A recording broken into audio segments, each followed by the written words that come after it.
Today's Metro News television forecast is brought to you by Salango Law. Get results, not excuses.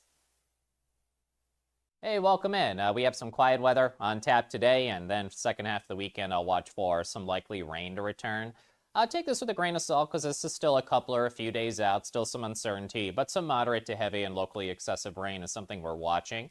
Chances of rain kick on around Saturday night, then most likely Sunday, and could linger Sunday night into early Monday as well. So another round of some potentially and locally excessive rain leading to flash flooding is something I'm watching for around Sunday. Today, it's one of those setups with some fog that develops, so be mindful of some patchy widespread fog, low visibility for the morning drive, and then quiet and mostly sunny for you out there today. Fly Saver forecast, it starts at home. Washington, D.C. near 87 today, back up near 90 potentially Friday and Saturday. Elsewhere, Orlando watching for some chances of showers and storms, highs in the low 90s. From Panhandle to Panhandle, upper 70s to low 80s today. And likely dry with sunglasses and sunscreen sunshine. Be mindful of some patchy fog again overnight with lows in those mid and upper 50s again. For the eastern panhandle, low to mid 80s today. Some low 70s up in the foothills and high elevations out there. Dry today and dry tonight. Lows in the ranks of the low 50s to low 60s overnight. For our central and northern areas, we got a snowshoe up to 69 today. Over in Point Pleasant near 84, so that natural range. Be mindful of any patchy fog overnight. Otherwise, fair conditions, lows in the 50s. And for our southern areas, we have highs in the ranks of the 70s and 80s out there. Charleston near 83, morning fog, and then afternoon sunglasses, sunshine. A touch warmer and dry tomorrow, 87, 66 Friday night. Saturday afternoon, I'll start watching for that chance of showers and storms becoming likely Saturday night into Sunday. Early next week, Tuesday and Wednesday, another chance of showers and storms. This is Ben Salango with Salango Law. Salango Law has earned a reputation for getting excellent results for our clients. With decades of experience handling thousands of cases, we know what it takes to deliver. Proudly voted best in the Valley for 3 consecutive years by readers of the Charleston Gazette-Mail, Salango Law is deeply committed to giving back by investing in our community. From supporting local programs to making our region a better place to live, Salango Law is proud to be your trusted legal and community partner. Check us out at salangolaw.com.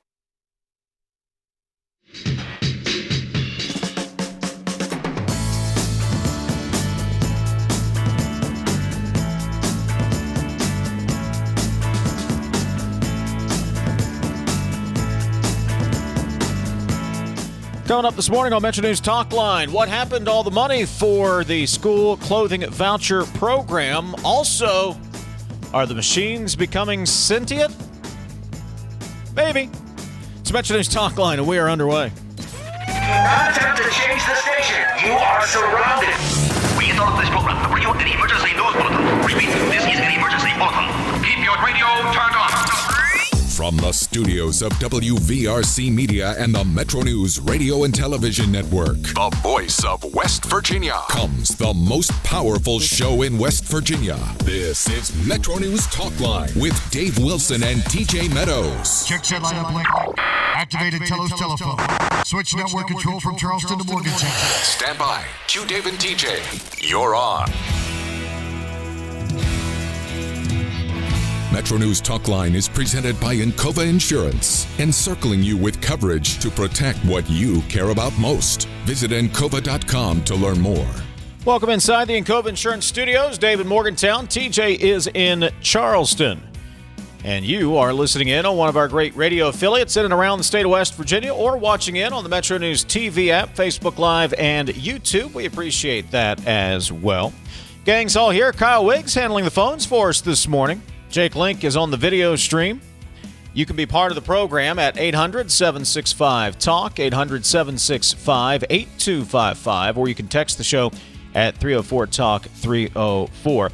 Coming up, we'll talk to Barber County Delegate Chris Phillips, get an update on the flood recovery efforts. Governor Morrissey was in Weston yesterday. They do have a grocery store reopened there. Also, we'll talk to Jeremy Slayton, Dominion Energy, about the proposed gas-fired power plant in Grant County. And later, author Guy Morris will join us. He's got a new book out, Surviving the AI Tsunami. We'll talk about surviving the AI tsunami. Coming up, that's in the second hour. Say good morning to TJ Meadows in the Charleston bunker awaiting said tsunami. Good morning, sir. Good morning. I'm in a bit of a foul mood this morning, so let me go ahead and apologize for that. I-64 on the drive in from the Greater Taze Metroplex. It's ice skate camp week. As you know, David, got the girls in the car with me. And road work is the sign, right? Mm-hmm. Left 2 lanes closed. 2 miles ahead. Uh-oh. What are people doing? They're merging at the sign. And you've got that driver, Black Expedition, whoever you are, that wants to stay in the left lane and go slow so the rest of us can't proceed to the merge point. All of this, a 15-minute delay, and guess what? Somebody left the signs up. There wasn't even road work. Everybody just starts, as they see it, starts taking off full tilt. And my girls look at me and like, why you have such a face, Dad? I'm like, girls, I don't even want to get into it. I may say something I'm not allowed to say in front of you. So that's my morning, sir. So not only, I thought we were going to go down the road of zipper merge. There was not even any place to zipper merge. Yeah. Somebody left the signs up. But had the zipper merge been employed correctly, it would not have mattered. It would not have mattered because people would have clearly seen that there's no traffic. So what are we doing? At the very first sign, we're all getting in the right lane. Well, most of us aren't. Some of us aren't. Some of us know how to drive. So that was my morning. Thank you. I just had to get that out. Public service announcement. If you have not heard of the zipper merge, please do me a favor. Do me a solid. Google it and follow it. And we'll all be a little less stressed on the highway as a result. Steam release, starting a day early. TJ, Charleston, David, Morgantown. Kanawha County Delegate Kayla Young's probably reconsidering taking us up on our request to come on the show this morning. She joins us via Zoom this morning. Morning, Kayla. Good morning. Thoughts and prayers, TJ. It's a lifelong crusade, Kayla. What can I say? It's a lifelong crusade. Good luck. Zipper merge, yeah. That was not what we wanted to talk to you about, No. but if you have any thoughts on zipper merge, you're welcome to share them today. Don't. What we did want to talk to you about was a question that I have not been able to get an answer to. I've talked to several people. I know, TJ, I'm sure you've talked to several people as well. Everybody is perplexed at how the school clothing voucher program has run out of money. Friend of the program and my mother's favorite reporter, Amelia Nicely, reporting that the governor's office says after 52,000 children in West Virginia applied for the school clothing assistance program, the funds ran out Monday night. Kayla, any explanation? I wish I had an explanation. I'm also perplexed. It feels fishy. I don't want to say there's foul play, but it's very weird, right? The program opened 20 days late. It's, I think, a little over $11 million. It used to be about $17 million. So I'm not sure why the dollar amount went down. I think it went down about a year ago. It's not like we have any less need for it, but it seems like it's gone down. And yeah, it ran out after a week. I find it hard to believe. What recourse do you as a delegate have, or what recourse does the legislature have to audit what is going on here?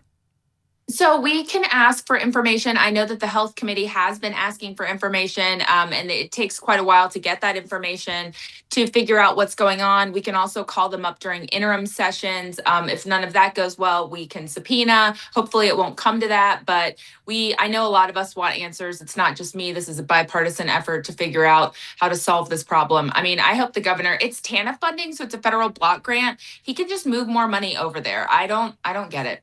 Yeah, that's the question I keep coming back to. The legislature, you all, approved the budget, $177 million for TANF, based off what the governor asked for. If there is a structural problem, so be it. You all need to fix that in January. But as of today, TANF's funded, so I keep getting the same answer that you gave. Perplexed. People are perplexed. Yeah, so we authorized the funding, like you said, because it's federal funding. It's not even state funding, and it's a large pot of money. It's a block grant, so they can use it as they see fit. I agree. It's very perplexing, and I don't know how that many people applied for the program, and it ran out so quickly. And there's still money in there. They can do more. There seems to be, between the legislature and the Morrissey administration, this constant struggle, this constant clash around the power of the purse, which I think most people traditionally would agree that belongs to the legislature. With that said, when you all do the next budget bill, Do instances like this make you want to be more methodical and specifically codify what money is spent on what program and not just putting it into certain buckets? Without a doubt. And the budget is a very long document. It's a very weird process how we do it, but we absolutely, I think, want to put tighter strings on things because of things like this, things that we don't anticipate happening. I think the Constitution would also agree that the legislature's job is the power of the purse. That's not the administrative job. So it's up to us. And I think we should be more methodical about how we tighten those strings just to make sure that the money is going where we're saying it's going. The governor does have some ability to move things around up to a certain percentage amount. When we had some issues with DHHR in the past, we changed that to say you can only move X amount of dollars or X percentage from fund to fund because they were doing kind of whatever they wanted. We have stepped that back a little bit. We might have to reinstate it because there is this clash here, and I don't understand why. Talking to Kanawha County Delegate Kayla Young. Kayla, another aspect of this I was thinking about and had a conversation with. We're talking about clothes for kids. That's a very important. But also, and I hadn't thought of it in this context, maybe you have, you're a mom with kids. Clothes are very important for kids going to school and staying in school and being successful in school. And as a 40-year-old dude, I dress like an out-of-work JV football coach. It's not something I even thought about until it was put into that context. So here we are, to bring it back to education. This is a part of the educational success and part of the educational formula, if you will. It absolutely is. We want kids to have dignity and to feel good about themselves. It matters that you're coming to school with some confidence, and it's $200. That's not going to get you very far with the price of everything these days, but it really does help kids that don't have access to things otherwise. A new pair of shoes can make or break somebody, especially an athlete. If the program, I guess I should say, if the program has ran out of money, is there any mechanism in place for us to measure the shortfall of children who have not been served and are without the things that you talk about right now? Yeah, so the only mechanism that I know of is just comparing it to years past. Previously, we were able to serve over 80,000 children, but this year it was only 51,000. And kids that are foster kids or in kinship care, they automatically receive it. Everybody else has to apply. So I don't know how else to measure it otherwise, but we know there is still significant need remaining for, clothes, food, everything. Delegate Kayla Young is joining us from Kanawha County, a friend of the program, Amelia Nicely, all over this story with the TANF funding and the clothing vouchers. If I may ask you another question on a unrelated subject, we've been talking a lot about ALPRs or Flock cameras. Flock's the brand that produces these cameras. Have you had a lot of discussion about this yet? I've heard some stuff. Delegate Hansen, I think, has a bill he's going to introduce in the legislature. Republican Chris Rose has some things in the Senate. Have you given this much thought, or what are you hearing from constituents about these automated license plate readers? Yeah, I have given it a lot of thought. So I represent Charleston, South Charleston, some unincorporated areas, and some of St. Albans. And St. Albans, I think, has a resolution to say that they're against them entirely. Charleston and South Charleston haven't touched it yet, but we've seen it all over the state. I know that our caucus put out a statement saying we're going to work on this. Surveillance is something that I've personally cared about a lot for years. I think I've had bills introduced for years to say that that you need a warrant to get information from these third-party companies. And so I hope that we'll do something. This is not a partisan issue at all. Lots of folks want surveillance and want to uphold the Fourth Amendment to the Constitution. I'm worried about the cameras. I was talking to a lawmaker this morning. This lawmaker's a Democrat in a county that is supporting these initiatives. And I've pushed back on this as well. I've talked about a warrant, and the characterization is, well, we can't get a warrant for this. And my thought is, okay, then that means you don't do it. It seems like there is this characterization that, well, we can't get a warrant because of this, so we should just be allowed to do it. That concerns me. Does that attitude concern you? It concerns me a lot, massively. I think that people's privacy and their surveillance, one, is just fundamentally important to our rights in this country. But I also think it's something that a lot of people don't think about their privacy and their data as currency, right? But everybody else is. And we know companies like Flock and other places, not only are they using it to surveil you, they're selling it. And so I'm very worried about it as well. Are you worried? We're talking to Kayla Young, Kanawha County Delegate. Is it Flock having specifically the data? Is it a third-party company having the data that you're concerned about? Is it, I'm using scare quotes, the government having the data which concerns you more, or what are you most concerned about? All of it at all. I think everyone has their own right to privacy. I don't think anyone should be profiting off of it, but it's more than just about money. It's just about having ownership and freedom over yourself. And I don't want to live in a surveillance state. Is there a common ground to be found here? And give me a little rope, I'm spitballing. If there was no storage and I couldn't go back over a period of days and track Dave Wilson or track Kayla Young, if that was absent from the equation, but the technology of Flock or whatever manufacturer was utilized in real time, so there needs to be an officer or somebody sitting somewhere looking at these cameras in real time and monitoring that way, is that a common ground to move forward if there's no database and no overarching record of where people are going?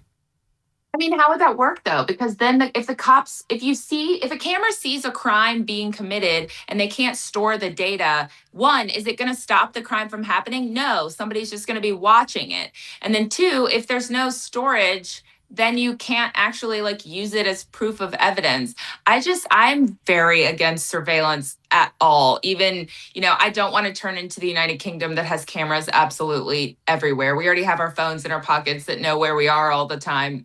It all kind of feels very 1984 to me. Kayla Young is joining us, a Kanawha County delegate. Hey, before we let you go, spoke to another delegate this morning and says you were out in Chicago, maybe still out in Chicago. What are you doing out there? I am. Yeah, I went to a White Sox game the other night. We are here. A lot of lawmakers are here for the National Conference of State Legislators, which is a big bipartisan conference where we get to learn about all different kinds of issues. Lots of talk about AI, data centers, whole nine yards. Great organization, the NCSL. What are you doing going to the White Sox game? Why didn't you go see the Cubbies? Someone got me a ticket, so I didn't get to pick. I did get to go to Second City last night, though, and that was a really good time. Hey, what's the conversation like around data centers out there amongst other lawmakers from other states?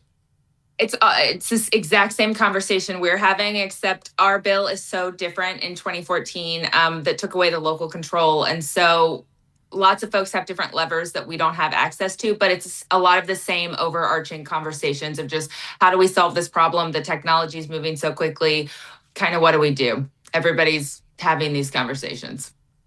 Same with AI. Did you get some Chicago-style pizza? Authentic deep dish? Of course, yes. Nice. Kanawha County Delegate Kayla Young. Kayla, we appreciate you hopping on this morning. Thanks so much. Safe travels. Bye. 304-TALK, 304. That's the text line, 800-765-TALK. That's the phone number. Coming up bottom of the hour, we're going to talk to Delegate Chris Phillips from Barber County, get an update on the flooding. His district also includes Upshur County, and the governor called him out by name during the news conference yesterday. We'll talk about that as well. This is Talkline from the Encova Insurance Studios. Right now, America is hungry for energy, more power, more reliability, and more security. So here's a question worth asking. Why not coal? And why not now? West Virginia sits on one of the most abundant energy resources in the world. Generations of miners, proven infrastructure, and coal-fired power plants already delivering dependable, around-the-clock electricity. At a time when demand is surging and reliability matters more than ever, coal isn't a question mark, it's a solution. Today, there's robust support in West Virginia and Washington to strengthen American energy independence using the resources we already have. So again, we ask, why not coal? And why not now? Because when it comes to powering our homes, our hospitals, our economy, and new opportunities, West Virginia Coal is ready. A message from the Friends of Coal, powering America today and tomorrow. Hey, this is Brad Howe for your local internet provider, CityNet. For years, rural communities in West Virginia waited for reliable, high-speed internet. Now, fiber is most likely at your front door. Public investment helped build the opportunity, and CityNet delivered the service to homes and businesses just like yours. With free equipment, free installation, no contract, and local support you can count on, switching to fiber has never been easier. Fast downloads, smooth streaming, better connections for work, school, and everyday life. When it's high-speed internet you need, CityNet.net connects, protects, and perfects. West Virginia's grid is old, overloaded, and falling behind. That means fewer jobs, less investment, and a future we can't afford to risk. Marl is the fix. A modern transmission line that strengthens reliability, attracts manufacturing, and puts West Virginians to work. Investment here, jobs here, a more reliable, stronger grid right here. Learn more at powerwvnow.org. Paid for by West Virginians for reliable and affordable energy. You're listening to Talkline on Metro News, the voice of West Virginia. WVMetroNews.com. The only. You own a boat because you love spending time on the water. Choose the outboard that allows you to make the most of it. Honda Marine's legendary reliability, ease of maintenance, and powerful performance keep you going strong. The best selection of WVU apparel is at Daniel's Men's Store. Exclusive designs you won't find anywhere else. Stylish, sophisticated, and unmistakably mountaineer. Shop in store or online at danielsofmorgantown.com. Of course, the LVA was brought into my life because I had a severe heart attack in November of 2024. And then I entered into congestive heart failure. Where he was in the course, we really had to go towards an LVAD. At that point, I was committed. At that point, I wanted to get better, and I wanted to see what this machine was going to do for me. With this therapy, he's thriving, doing well. And not only is he living, he's thriving. Need a truck that's ready for work, weekends, and everything in between? Right now at Kercheval GMC, get up to $10,000 off select new GMC Sierra 1500, or save up to $4,000 off all new GMC Canyon Elevations, offering bold styles, advanced technology, and everyday practicality. Come explore our all-new GMC Yukons, built for busy families and big adventures. All this and more at Kercheval GMC in Bridgeport. Shop the road. In 1914, the same year the first commercial flight soared and the Panama Canal opened, Greer Industries was born. Herbert and Agnes Greer began in Morgantown, West Virginia, striking the first pick into the limestone formation that would become the backbone of one of the state's great industrial legacies. From the roads we drive on, the buildings we build, and the communities we serve, Greer Industries has been delivering quality for decades. At Greer Industries, we've been improving lives for more than a century.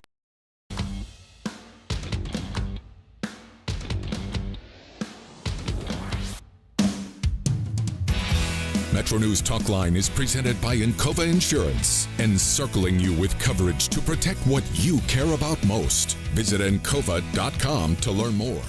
Text line 304-TALK-304. Texter says, foster parents here. We applied for and received the clothing voucher a little while back. We received notice Monday from DHS that we now need to provide receipts and spending logs to account for the money. Unfortunately, some of this information may not be attainable. Sure hope we don't have to pay that money back. Seems like a lot of CYA going on at the state level, says the texter. A few thoughts on that. I'd like to know if you've had to provide that in the past. If you have, then there is probably an expectation going forward that you do. Personally, I don't have a problem with an itemized receipt and having to turn that in. I don't think that's a big deal. But if you were given the voucher and there was no such qualification on the money at the time you were given it, Dave, I think it's a little unfair now to come back and say, oh, by the way, you got to provide ABC. That seems like changing the rules in the middle of the game to me. I totally agree with that assessment. And I like to think we're at least semi-plugged in, TJ, to what's going on. Yeah. In all of my years, and they're starting to add up a little bit, I have never heard this program having this problem. I have never experienced this where it's delayed. We don't know what we don't know after the legislature has allocated the funding for it. What's the problem? I would love a good explanation of what the problem is. That's all. That's all I'm asking right at the moment is give me an explanation of whatever this structural deficit is, what the problem is, and why we're running a deficit. And then we know at least we can fix it. Right now, we don't even know what the problem is. Minus specific details, this feels to me like an effort to open a debate on the welfare state and the programs that we have. That is a perfectly fair debate to have, but that should be had inside the context of a legislative session with lawmakers. Once the funds are allocated, the people have spoken. Their elected representatives have spoken. Trying to reignite the issue, debate on the issue, with the mechanics of the program and the finances of the program seems unfair to me. That's my assessment. And TJ, the legislature allocated it based on what? Your request, your administration's request. Yeah. The time to bring this up would have been last January. And if there is a problem, then it needs to be brought up in the coming January. I'm perplexed by all this. And we're talking about kids' clothing. You've mentioned this how many times? Yeah. I mean, is there some kind of cash flow problem now that is causing all of this? What's the issue? What is the sense of urgency that has developed to the point that you're making that we have to do this now? And you just don't have enough information to tie everything together. So you're left to wonder. Coming up, we're going to talk to Chris Phillips, Barber County delegate, get an update on the flood recovery efforts there in central West Virginia. They got a Shop and Save Express opened up this week. At one point, was it Lewis County Commissioner Agnes Queen told us that they didn't even have any grocery stores open earlier this week. They are moving, and they are working quickly, and they are working hard down in the central counties. We'll hear from Delegate Phillips coming up other side of the break. Also, more information on that gas-fired power plant proposed for Grant County. Lots to do. Not necessarily a lot of time to get it all done. This is Talkline on Metro News, the voice of West Virginia. It is 10:30, time for a news update from the Metro News Radio Network. Let's find out what's happening all across the great state of West Virginia. Today's Metro News television forecast is brought to you by Slayton Law. Get results, not excuses. Hey, welcome in. We have some quiet weather on tap today, and then second half of the weekend, I'll watch for some likely rain to return. Take this with a grain of salt because this is still a few days out, still some uncertainty, but some moderate to heavy and locally excessive rain is something we're watching. Chances of rain kick on around Saturday night, then most likely Sunday, and could linger Sunday night into early Monday as well. So another round of some potentially and locally excessive rain leading to flash flooding is something I'm watching for around Sunday. Today, it's one of those setups with some fog that develops, so be mindful of some patchy widespread fog, low visibility for the morning drive, and then quiet and mostly sunny for you out there today. Fly Saber forecast, it starts at home. Washington, D.C. near 87 today, back up near 90 potentially Friday and Saturday. Elsewhere, Orlando watching for some chances of showers and storms, highs in the low 90s. From Panhandle to Panhandle, upper 70s to low 80s today. And likely dry with sunglasses and sunscreen sunshine. Be mindful of some patchy fog again overnight with lows in those mid and upper 50s again. For the eastern panhandle, low to mid 80s today. Some low 70s up in the foothills and high elevations out there. Dry today and dry tonight. Lows in the ranks of the low 50s to low 60s overnight. For our central and northern areas, we got a snowshoe up to 69 today. Over in Point Pleasant near 84, so that natural range. Be mindful of any patchy fog overnight. Otherwise, fair conditions, lows in the 50s. And for our southern areas, we have highs in the ranks of the 70s and 80s out there. Charleston near 83, morning fog, and then afternoon sunglasses, sunshine. A touch warmer and dry tomorrow, 87, 66 Friday night. Saturday afternoon, I'll start watching for that chance of showers and storms becoming likely Saturday night into Sunday. Early next week, Tuesday and Wednesday, another chance of showers and storms. This is Ben Salango with Salango Law. Salango Law has earned a reputation for getting excellent results for our clients. With decades of experience handling thousands of cases, we know what it takes to deliver. Proudly voted Best in the Valley for 3 consecutive years by readers of the Charleston Gazette-Mail, Salango Law is deeply committed to giving back by investing in our community. From supporting local programs to making our region a better place to live, Salango Law is proud to be your trusted legal and community partner. Check us out at salangolaw.com. Hey, I take offense of that. Why would you do that? Because on midday, the last segment, the first thing I hear when those mics go on is you just coughing, and I'm just like, this guy. You don't appreciate me giving that show a little ratings boost at the end, a little boom boom? You coughing directly onto these microphones? No, I don't want it. I don't know where this came from. Everybody. I'm in another room, guys. I don't know. Everybody. Hey, Coop, I'm just watching this. Hotline on Metro News Television.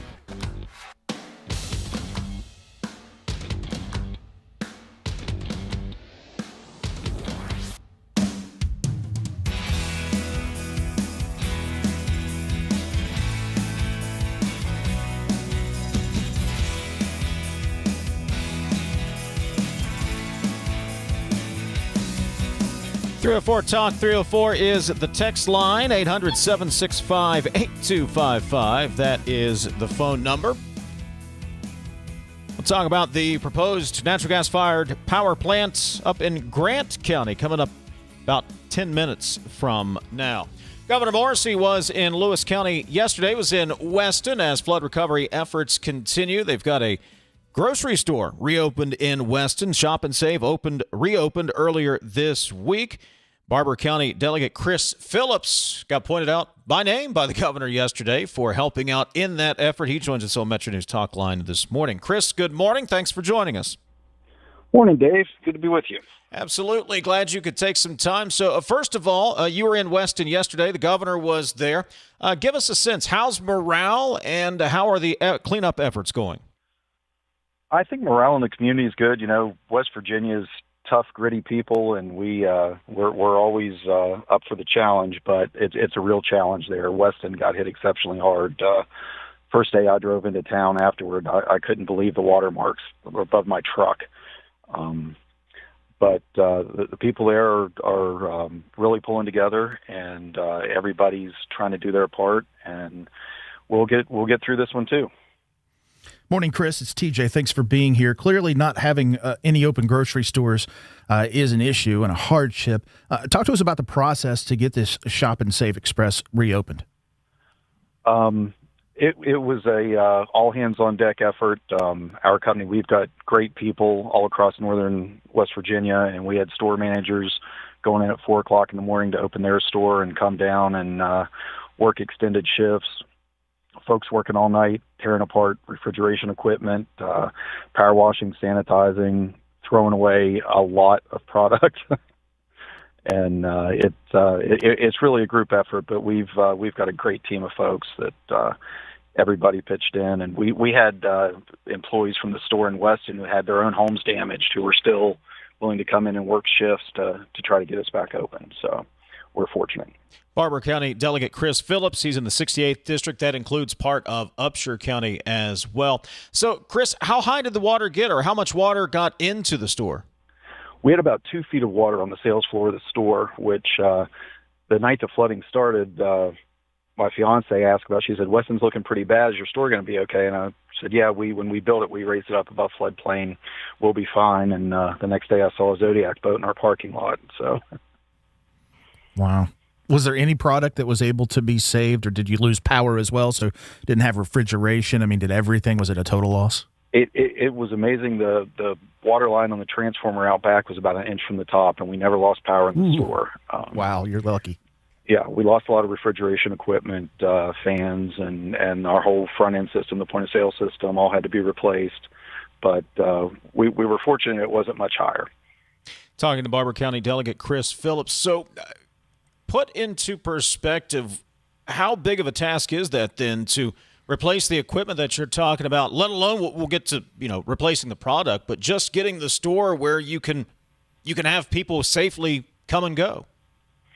Well, we've been in business since 1983. My dad founded this company, and as a matter of fact, in 1985, I was standing in floodwater up to my chest in a store in Beelington in our first store. So we've been down this road a few times before, but we've got a lot of really long-term relationships with vendors and our suppliers, and it's all about relationships and having trust and having people you can pick up the phone and call and expediting what you need and getting it to you the next day or that day if possible. And when you first walk in and there's mud everywhere and product all over, and it seems like an impossible task, but you've got to have a plan, and you've got to be ready to change your plan the first day. A large retailer like a Walmart or somebody, obviously with their financial coffers and resources, it's not as difficult for them to undertake a rebuild and come back from something like this. Talk about it from a family-owned company perspective that is local. I mean, it's a much steeper curve and a much larger challenge. Talk about that.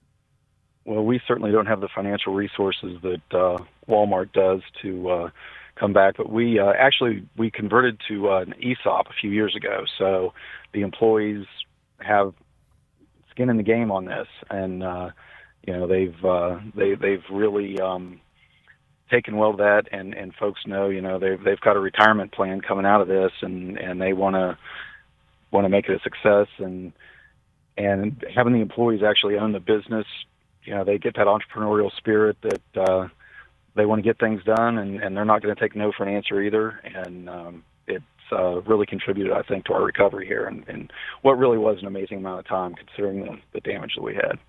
Barber County Delegate Chris Phillips joining us, MetroNews Talkline. Chris, I know a lot of people in West Virginia are helping out through either monetary donations or donating items. What kinds of things are needed in that part of the state? How can people help out?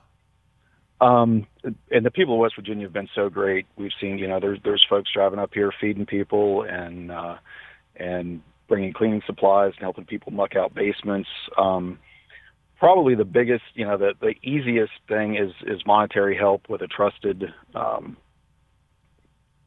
entity that's going to get the money that people need, because there are really a lot of people suffering in Lewis and Upshur County particularly, but in several areas that were hit. And everybody helping out, if I was talking to a volunteer yesterday that had come down from Fairmont. He had property of his had some water in it, and he said, insurance is going to take care of that. I'll get a contractor. I'll come down here and help where I can. And it's just that kind of West Virginia spirit. And this was a new mountaineer. He's only been here a couple of years, but great guy, and down here just doing what he can to help. And everybody pitching in, that's what makes the difference here. And I think that's what makes West Virginia such a great place to live. Chris, any specific needs when it comes to kids, when it comes to children? We've been talking about children this morning in previous segments, triggered a thought.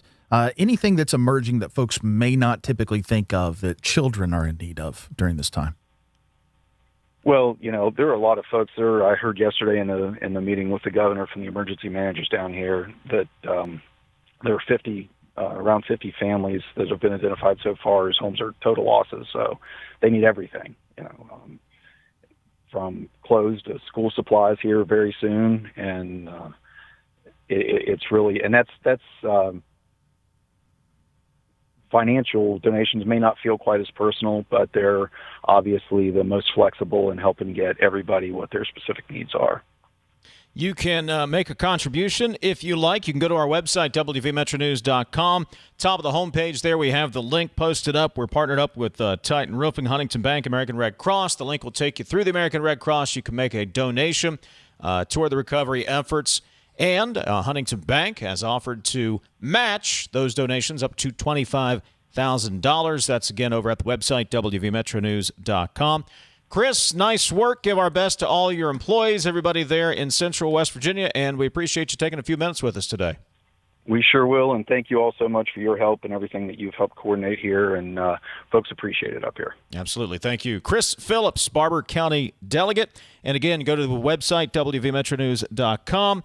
Link is at the top of the homepage. You can make a donation to help out with the storm recovery, not just in Central West Virginia, but those other counties that have dealt with flooding and tornadoes. And Huntington Bank going to match those donations made at the link up to $25,000. We'll talk about the proposed natural gas-fired power plant in Grant County when we come back. When an injury slows you down, getting back to work safely matters. At WVU Medicine Outpatient Rehabilitation, we focus on helping you recover, rebuild strength, and get back to your life. With work conditioning and return-to-work programs, our occupational therapy team creates personalized plans focused on safety, function, and long-term success. Ask your provider for a referral or visit wvumedicine.org/outpatient rehab. We are there for you, to care for you at the health plan. We are here for you. It's good to have options for your family or employees. Rooted in your community since 1979, the health plan is your trusted partner. Get flexible coverage, exceptional support, and competitive rates. The health plan, we are here for you. You're listening to Talkline on Metro News, the voice of West Virginia. We're Panhandle Cleaning and Restoration, and we're gonna save you. We've got it down to a science, an absolute state of art. We do it all, restoration, cleaning, and reconstruction. When disaster strikes,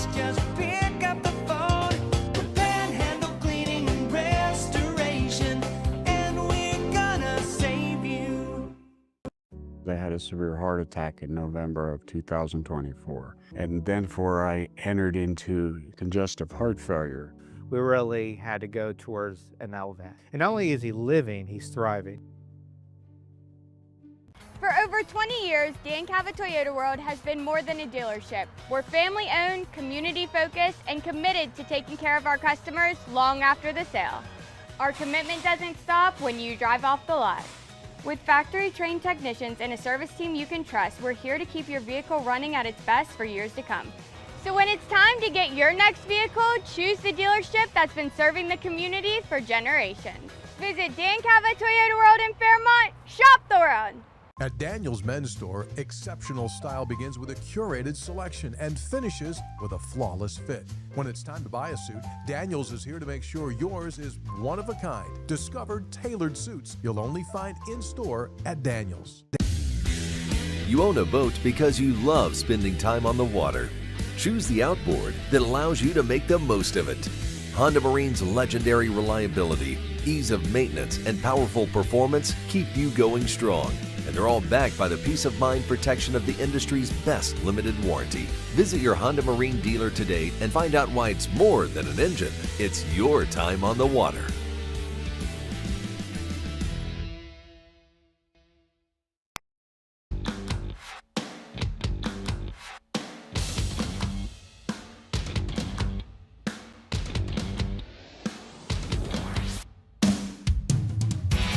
MetroNews Talkline is presented by Encova Insurance, encircling you with coverage to protect what you care about most. Visit Encova.com to learn more. We'll pick Hoppy's brain coming up at the top of the hour. CityNet is West Virginia's local internet provider. High-speed, reliable fiber internet is probably right at your front door, and now is the perfect time to connect. Free equipment, free installation, no contract, local customer support you can trust, fast, reliable fiber internet built for everyday life. When it's high-speed internet you need, CityNet.net connects, protects, and perfects. Earlier this week, Governor Morrissey announcing plans for another major investment in West Virginia's power generating capacity. Dominion Energy will construct a new natural gas-fired power plant in Grant County, which will produce 2.6 gigawatts of electricity. Please welcome to the program spokesman for Dominion Energy, Jeremy Slayton. Jeremy, good morning. Thanks for taking some time to join us. No problem at all. Thank you for having me on. Why Grant County? Why is this the perfect place for a new natural gas-fired power plant? Well, I guess let's start with the existing Mount Storm power station. It has been a reliable power station for the last 6 decades. So we've had this presence in Grant County for decades, and we have this location, this site. So it made perfect sense. There's existing infrastructure nearby that we can tap into, and we've got a great relationship with West Virginia and Grant County. So it made a lot of sense to look at proposing a new power generating facility here in Grant County. You talk about that existing infrastructure you can tap into. I'm going to make an assumption that you're talking about transmission infrastructure that can get this plant online, maybe already having an interconnection. When do you expect the plant to be online, and can you get it online quicker because of that existing infrastructure? Yeah, you're right about the existing transmission infrastructure. Obviously, we still have to submit the project as part of the PJM process, where they will review our request and make sure and determine what network upgrades are needed. But yes, having existing electric transmission infrastructure is a positive. And we're looking at a timeline of having this facility, if it's approved and once it goes through all the permitting and regulatory reviews, having it online in the mid-2030s. Talking to Jeremy Slayton, Dominion Energy spokesman. Jeremy, are there any plans for this to be a replacement for a coal-fired power plant or the current coal-fired power plant? No, not at all. As I mentioned, the existing Mount Storm power station has been a reliable generating asset since the 1960s, and it will continue to be a very critical generating asset for us. The proposed Mount Storm combined cycle station in no way will will lead to the existing station's closure. We're gonna count on the existing station to continue operating for years to come. Jeremy, as you know, First Energy has also proposed a new natural gas-fired power plant in Fort Martin, which is in near Morgantown, West Virginia. They're closer the north central part of the state. There have been questions and there have been debates about why gas and not coal. As you know, West Virginia has a long history with coal. It also has a prosperous gas industry right now. Can you walk us through Dominion's choice as to why this new infrastructure, this new plant, is going to be natural gas fired? Sure, I think that is a very good question. So from the Dominion Energy perspective, for our power generation plan, we have what is called a diverse, all of the above approach. And what I mean by that is we are looking at different types of fuel, different types of technology to make sure that we do have a reliable generation fleet for our customers. So we're so as part of that all of the above approach, we have natural gas, we have solar, we have offshore wind. We're looking at advanced nuclear technologies, battery storage. So we have all of those different types of technology that we're looking at, because at the end of the day, we have to make sure that we are providing a reliable grid for our customers and that we are maintaining a reliable regional grid as well. So we can't rely on just one type of technology. That's why we're taking this all of the above approach to make sure we have this diverse generation fleet to make sure we are providing that reliable power for our customers and for the regional grid. Dominion Energy spokesman Jeremy Slayton. Jeremy, the power generated at this facility, is there a specific customer in mind, or is this to increase capacity on the overall grid? So this facility will serve our Virginia customers, but it will also serve the regional grid as well. When you look at the interconnected grid, more generation is a good thing. The demand is growing across the Dominion Energy footprint, but it's also growing across the PJM grid footprint. So having that additional generation capacity on the grid is a positive for our customers, for the region, and for those states that are part of the PJM grid. So a naysayer may say, well, what's in it for West Virginia? So I'll pose that question to you. What's in it for West Virginia? Sure. We're looking at the Mount Storm combined cycle station. So this is a multi-billion-dollar investment in Grant County. So we're talking about jobs. We're talking about jobs during construction. We're talking about jobs once the facility is operational. From a Grant County perspective, if this project is approved and constructed, and once it enters operation, we're looking at a tax infusion of $950 million to Grant County over the first 36 years of the project's life. So when you ask what's in it for West Virginia and what's in it for Grant County, economic development, jobs, tax revenue. So those are all big wins for the state and for the county.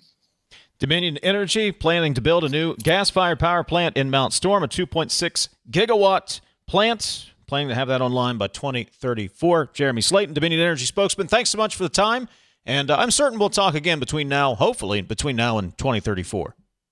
Oh yeah, certainly. We will stay in touch. We are building this project and are proposing it and building it through a very open and transparent process. So there will be a lot of opportunities for Dominion Energy to be engaging with the community and with our media partners in West Virginia.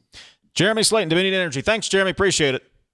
All right. Thank you all. Thank you for the time. Back in a moment. We'll wrap up hour number 1. This is Talkline from the Cove Insurance Studios. Are you ready to reach the finish line of retirement? At the Stike team at Wealth Enhancement Group, we provide comprehensive guidance for retirement planning in West Virginia. With years of experience, we'll draft a plan tailored for your unique goals. Whether you're just starting or nearing retirement, we make the process as simple as possible, easy, and stress-free. Visit wealthenhancement.com/Stike to set up a complimentary consultation and get started on your plan today. Let's work toward your dream retirement together. Right now, America is hungry for energy, more power, more reliability, and more security. So here's a question worth asking.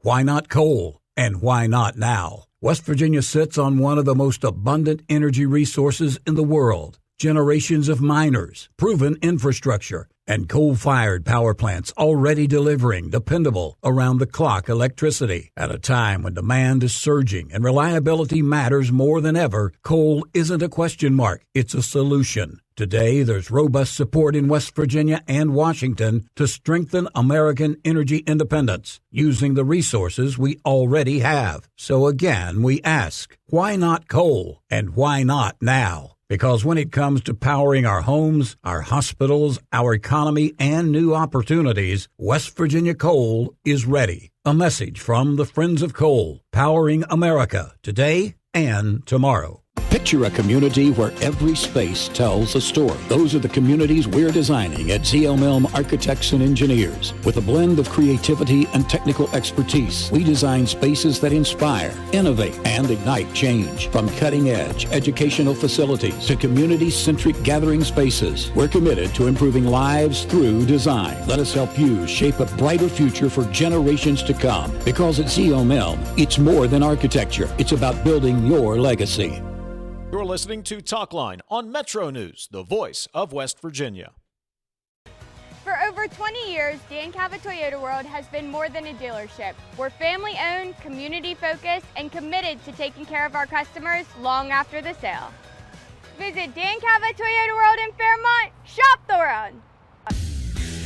You own a boat because you love spending time on the water. Choose the outboard that allows you to make the most of it. Honda Marine's legendary reliability, ease of maintenance, and powerful performance keep you going strong. The best selection of WVU apparel is at Daniel's Men's Store. Exclusive designs you won't find anywhere else. Stylish, sophisticated, and unmistakably mountaineer. Shop in store or online at danielsofmorgantown.com. Of course, the LVA was brought into my life because I had a severe heart attack in November of 2024. And then I entered into congestive heart failure. Where he was in the course, we really had to go towards an LVAD. At that point, I was committed. At that point, I wanted to get better, and I wanted to see what this machine was going to do for me. With this therapy, he's thriving, doing well. And not only is he living, he's thriving. Leading the efforts to build a stronger West Virginia, the High Technology Foundation has a proven plan to strengthen and diversify our state's economy. The I-79 Technology Park's high-capacity infrastructure continues to attract advanced federal operations that are driving economic growth. This keeps our young, educated residents in the state and brings West Virginians home. The High Technology Foundation, building a stronger West Virginia. Learn more today at WVHTF.org. I kid my friend who just texted me, by the way, and said, no blanking cheese. You don't want him there because not everyone's going to have cheese. He's going to go up to everybody there and start turning over their carts. You are illegitimate. Midday on Metro News Television.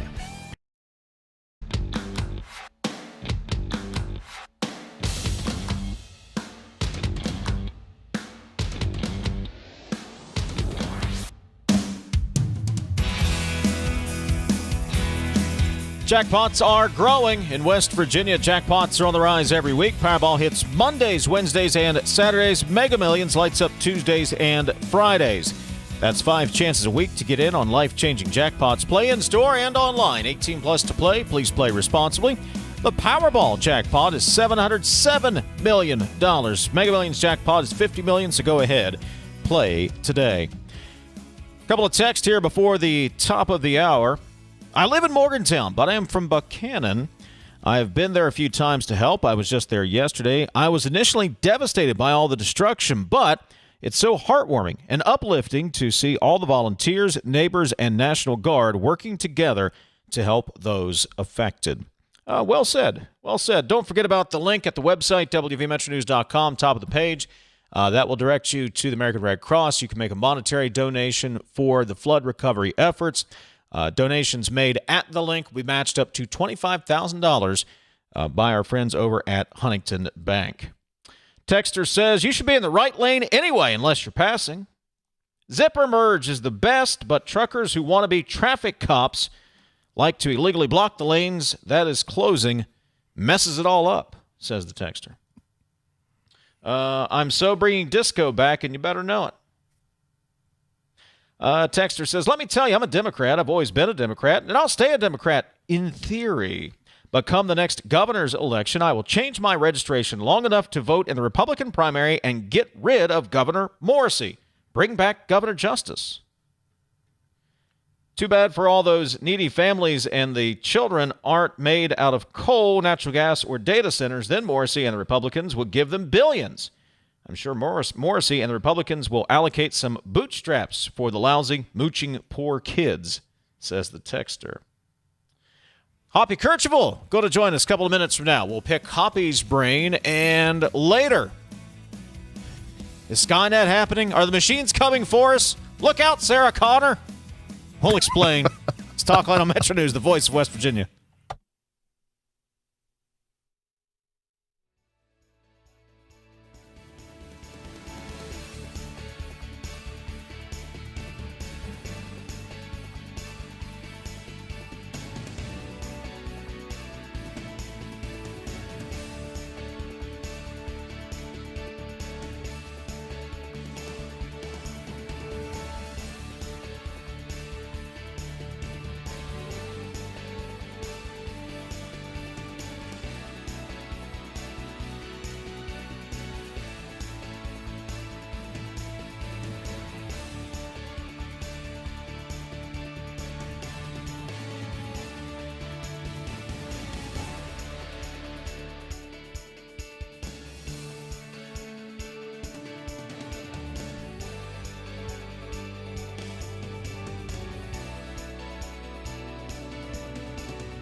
Today's Metro News television forecast is brought to you by Salango Law. Get results, not excuses. Hey, welcome in. We have some quiet weather on tap today, and then second half of the weekend, I'll watch for some likely rain to return. Take this with a grain of salt because this is still a few days out, still some uncertainty, but some moderate to heavy and locally excessive rain is something we're watching.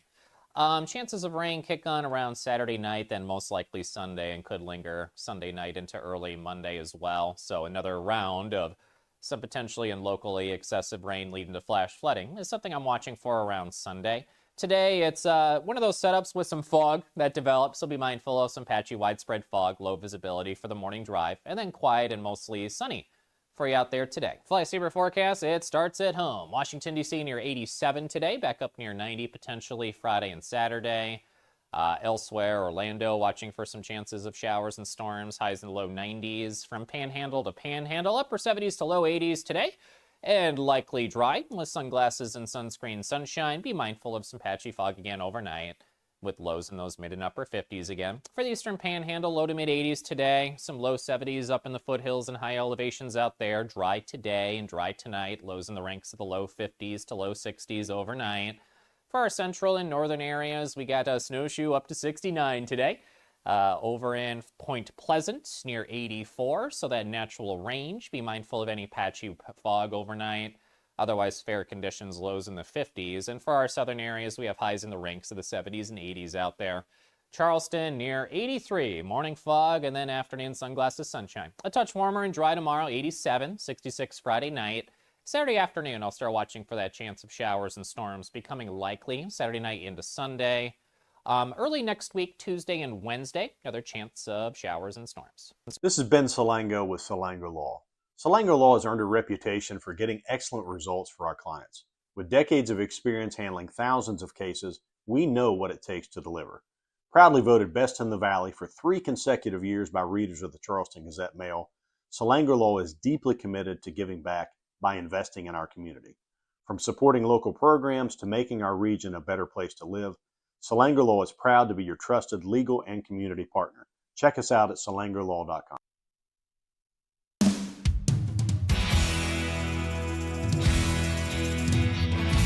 MetroNews Talkline is presented by Encova Insurance, encircling you with coverage to protect what you care about most. Visit Encova.com to learn more.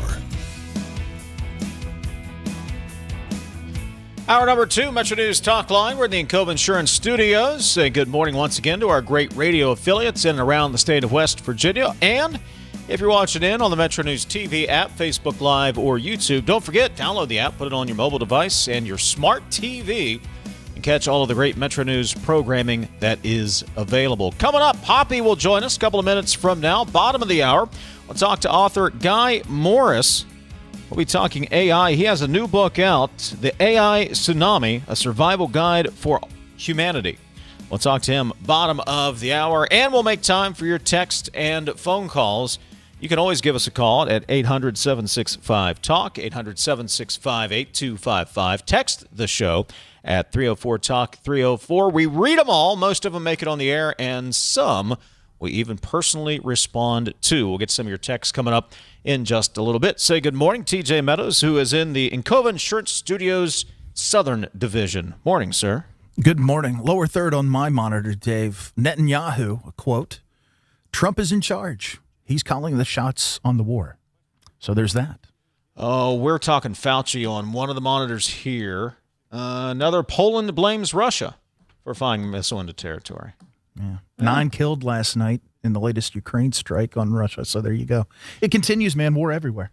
Lots going on. Lots to keep up with. The dean of West Virginia Broadcasting has been keeping up with this, that, and the other. Metro News' Hoppy Kercheval, host emeritus, joins us on the program this morning. Hop, good morning. Good morning, guys. Your commentary, you had the commentary today over at WVMetroNews.com talking about snake oil salesmen and the men who remind you of them. What do you got today, Hop? Well, back in the late 19th and early 20th centuries, there were snake oil salesmen. They went from town to town, and they had elixirs that promised everything from good health to hair regrowth, and usually this elixir, maybe it had some snake oil in there, but maybe some alcohol, maybe nothing. And these individuals were very good at selling this elixir to people, and they sold it to people with hope. And a lot of people bought it. And then the snake oil salesman had the good sense to go from town to town, not stick around too long, because once most people figured out it didn't work, they weren't very happy. And I think there's some of that going on now with President Trump. Look, in 2024, Trump did something very unique. And think of a Venn diagram. And think of one circle as the MAGA people, think of one circle as independents, and think of one circle as the America First nationalists. And he got those circles pretty well aligned. And because of that, it propelled him to election victory. But now you see these circles starting to separate some. The MAGA folks are still there. That circle is still solid. But you see a serious decline in his support among independents. Those numbers are down significantly. And also with some of the America First folks, some of the nationalists, who one of the things they wanted was, as Trump promised, no foreign entanglements. And here we are with a foreign entanglement. They wanted a strong economy. And we just saw the new growth numbers out today. Growth is kind of stagnant. Going back to the independents, they thought Trump was the best option. Now they're at the kitchen table saying gasoline is approaching $4 a gallon, diesel fuel is above $5 a gallon, and ground beef is $7 a pound, and so they're dissatisfied.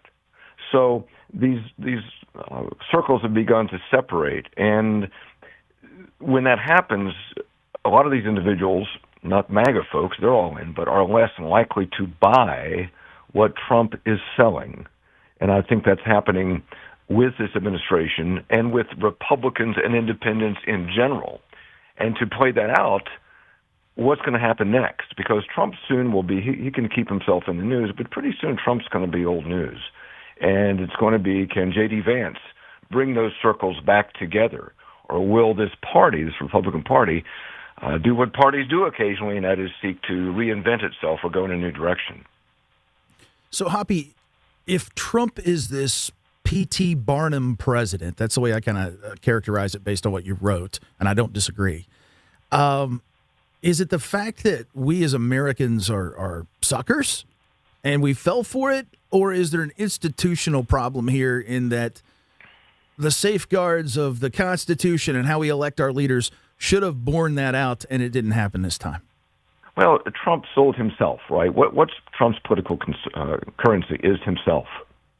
And he was very good, and still is in some respects, very good at convincing a dissatisfied populace with, here are the problems. Democrats have been ineffective. Joe Biden's ineffective. Kamala Harris is going to be ineffective. And I'm the one that can fix these things. And that's pretty tempting. Again, like I said about the snake oil salesman, selling hope. And we all want hope.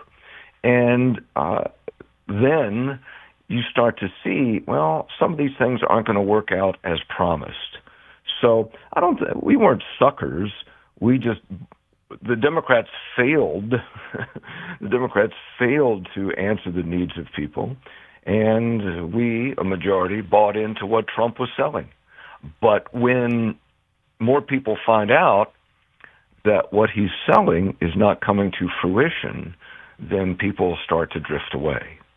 Talking to Hoppy Kercheval, but some of the things he sold, he did deliver on. Tax cuts, closing the border, the judicial appointments, rooting out DEI. He was selling those sorts of things and delivered on some of those. Snake oil salesman doesn't deliver. Yeah, he did. And he should have stuck with those things, right? Yeah. But then who's talking today? We have short attention spans. Who's talking today about border security? And one of the reasons is a victim of his own success. He secured the border. Wow, go with that. But instead, now we're talking about gas prices. We're talking about the war in Iran, which is not going well. And the other night, I thought this was interesting. The other night, he wanted to give a nationwide speech.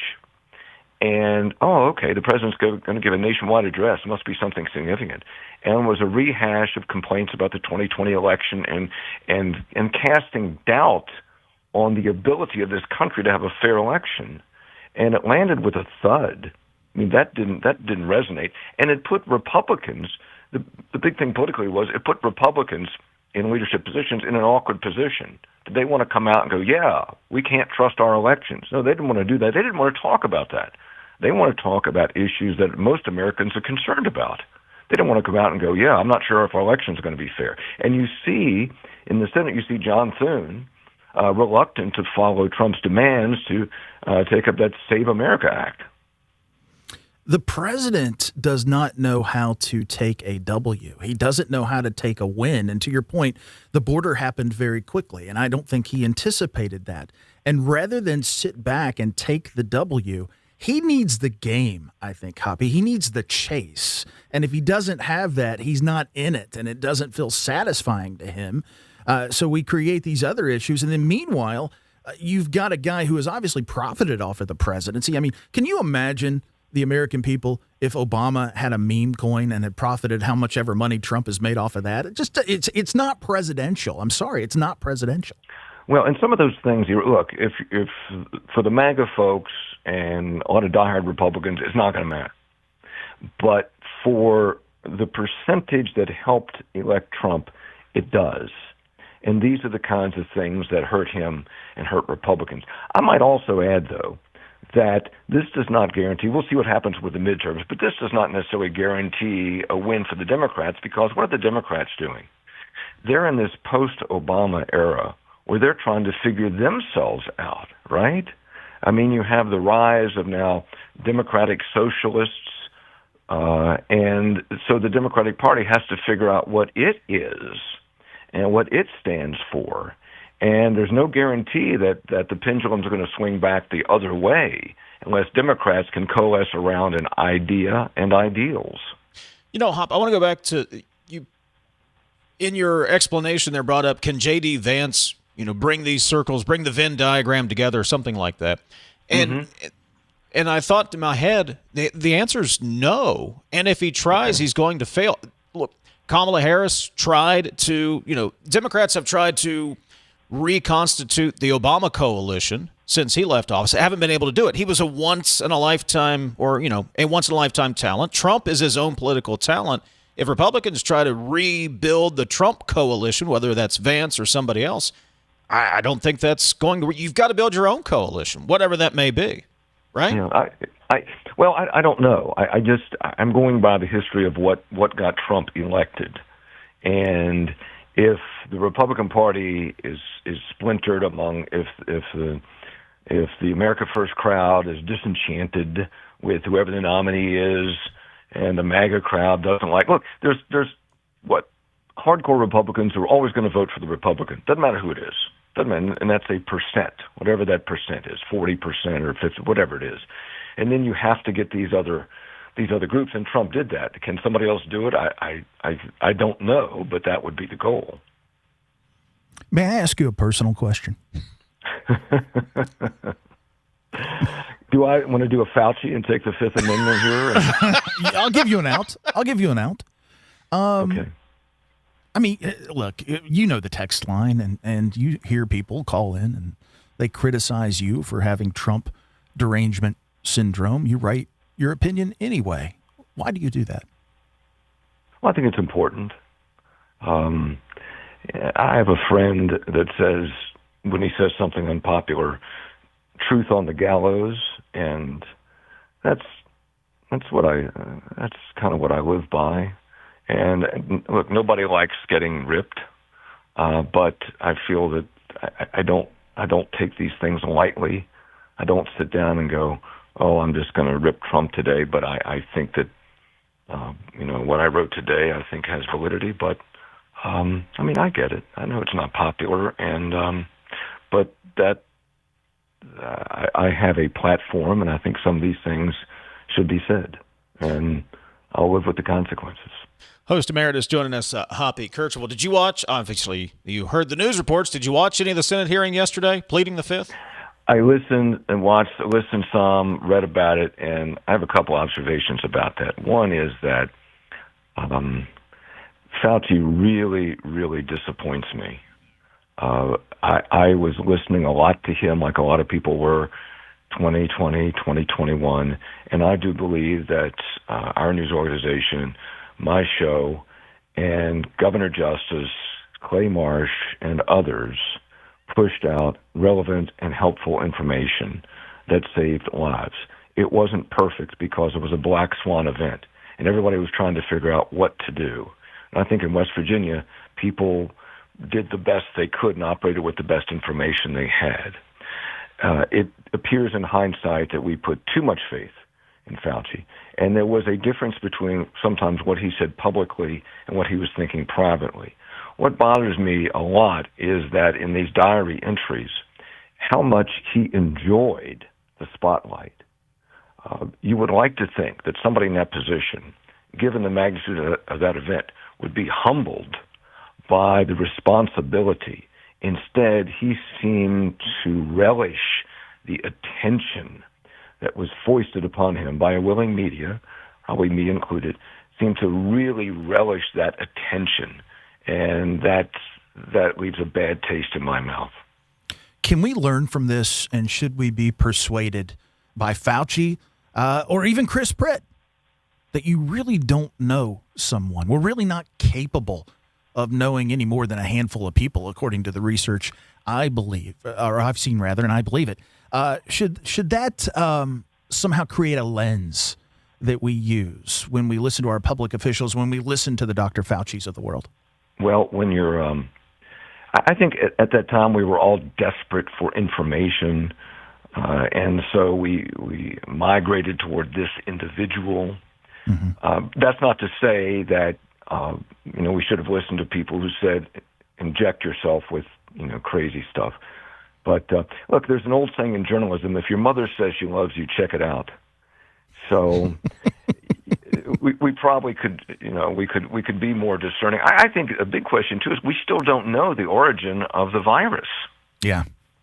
And China shuts down a lot of that, but we too quickly dismissed the Wuhan leak theory, right? It was dismissed as a conspiracy theory rather than saying, well, wait a minute, the Wuhan lab is right near the wet market, and they have bats, and so it probably got dismissed too soon. I mean, we still don't know the origins of it. And the other thing is that, like Senator Josh Hawley, I mean, really taking Fauci to task, really going after him. There was a lot of theater yesterday, and Hawley was proposing like billions and billions of dollars to help people during COVID.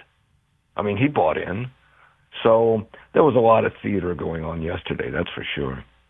Been on the bike? But but taking the fifth makes it, look, why not answer the questions? I mean, you've testified before Congress. Answer the questions. Answer the questions. Would have been helpful, I think. You been on the bike, Hop? Going this afternoon. Long ride, short ride, medium ride? Oh, medium, 25, 28 miles, something like that. But that's a medium ride? Ride up to Preston County. Wow. That's, semi-retired.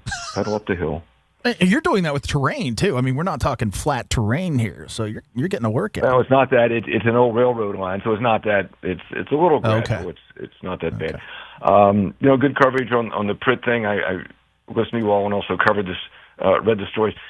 And I know you had the office representative of the Secretary of State on yesterday. Look, figure something out, right? I mean, figure out how to get them off the ballot. I know the story said that Pritt could voluntarily remove himself from the ballot. I don't think Pritt's thinking about that right now. I don't think that's top of mind for him right now. Might be hard to find a notary right at the moment for him, given his current situation. So yeah, but get him off the ballot, for goodness sake.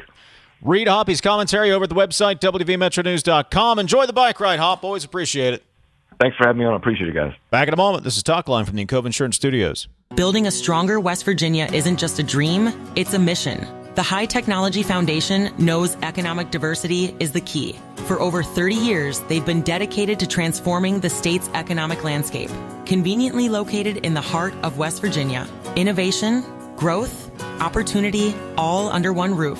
There's no need to look far for change. It's happening right here at the High Technology Foundation in North Central West Virginia. Visit WVHTF.org to learn more.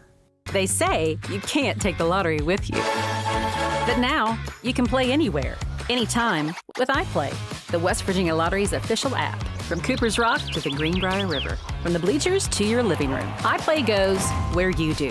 Safe, simple, and always West Virginia proud. Play anywhere, anytime. Download iPlay today. iPlay, the fun, secure way to play, wherever life takes you. 18 plus to play. Play responsibly. You're listening to Talkline on Metro News, the voice of West Virginia. I had a severe heart attack in November of 2024. And then I entered into congestive heart failure. We really had to go towards an LVAD. And not only is he living, he's thriving. Need a truck that's ready for work, weekends, and everything in between? Right now at Kayla GMC, get up to $10,000 off select new GMC Sierra 1500, or save up to $4,000 off all new GMC Canyon Elevations, offering bold styles, advanced technology, and everyday practicality. Come explore our all-new GMC Yukons, built for busy families and big adventures. All this and more at Kayla GMC in Bridgeport. Shop Thorold. In 1914, the same year the first commercial flight soared and the Panama Canal opened, Greer Industries was born. Herbert and Agnes Greer began in Morgantown, West Virginia, striking the first pick into the limestone formation that would become the backbone of one of the state's great industrial legacies. From the roads we drive on, the buildings we build, and the communities we serve, Greer Industries has been delivering quality for decades. At Greer Industries, we've been improving lives for more than a century.